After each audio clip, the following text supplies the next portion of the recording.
Salut et bienvenue à cette nouvelle édition du Cola Info. On débute avec la suite des quarts de finale allés de la Ligue des Champions. Hier soir, le FC Barcelone a dominé le Borussia Dortmund 4-0 au stade de Montjuïc. Rafinha a ouvert le score à la 25e minute, suivi d'un doublé de Robert Lewandowski, 48e et 66e minute, contre son ancien club, et d'un but de Lamine Yamal à la 77e minute. Les Catalans, beaucoup trop forts, sont quasiment qualifiés avant le match retour dans 6 jours. Dans le même temps, le Paris Saint-Germain a battu Aston Villa 3-1 au Parc des Princes. Les Anglais ont ouvert le score grâce à Morgan Rogers à la 35e minute. Mais le PSG a répliqué avec des buts de Désiré Doué, 39e minute, Khvicha Kvaratskhelia, 49e minute et Nuno Mendes, 92e minute.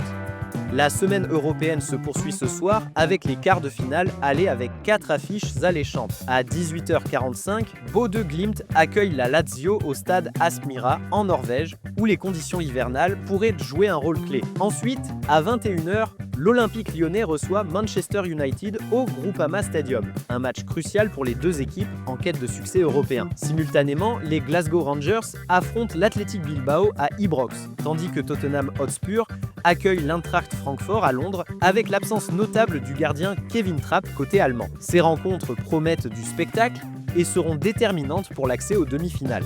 Avant de continuer, merci de prendre un instant pour laisser un pouce, partager et vous abonner à Cola Sports si ce n'est pas encore fait. C'est gratuit et nous vous en remercions d'avance. À la veille du quart de finale de la Ligue Europa entre Manchester United et l'Olympique lyonnais, une vive altercation verbale a éclaté entre André Onana, gardien des Red Devils, et Nemanja Matic, ancien milieu de terrain de Manchester United, désormais à Lyon. Onana a déclaré que son équipe était bien meilleure que Lyon, ce qui a incité Matic à réagir vivement, qualifiant Onana de l'un des pires gardiens de l'histoire de Manchester United. En réponse, Onana a souligné sur les réseaux sociaux qu'il avait remporté des trophées avec le club anglais, insinuant que Matic ne pouvait en dire autant. L'entraîneur de Manchester United, Ruben Amorim, a minimisé l'incident, attribuant cette escalade à un malentendu.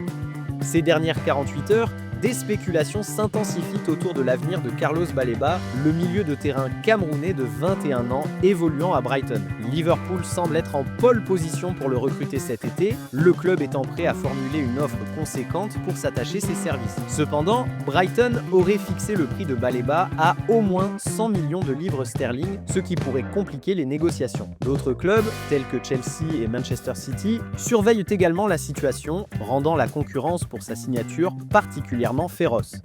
Dans les coulisses, des discussions sont en cours entre la Fédération camerounaise de football, FECAFOOT, et son homologue algérienne pour organiser un match amical entre les Lions indomptables et les Fennecs lors de la fenêtre FIFA de juin 2025. Cette rencontre permettrait aux deux équipes de se préparer en vue des prochaines échéances internationales. Toutefois, aucune confirmation officielle n'a encore été annoncée concernant la tenue de ce match.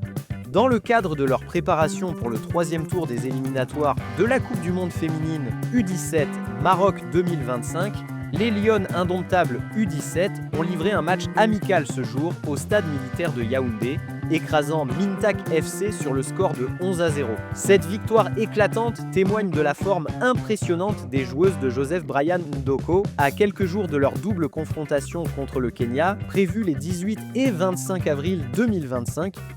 C'est le sauve qui peut actuellement à la FECAFOOT.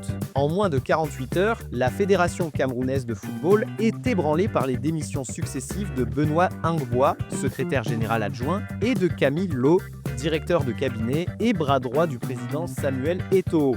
Benoît Ingbois, en poste depuis novembre 2024, évoque des conditions de travail exécrables et un harcèlement moral et psychologique de la part du secrétaire général en fonction. De son côté, Camille Lowe, après plus de 3 ans de collaboration étroite avec Samuel Eto'o, annonce son départ en remerciant ses collègues pour les liens indéfectibles tissés, tout en exprimant son intention de continuer à soutenir le projet du président d'une manière différente. Ces départs en série soulèvent des questions sur la stabilité et la gestion interne de la FECAFOOT, mettant en lumière des tensions au sein de l'équipe dirigeante.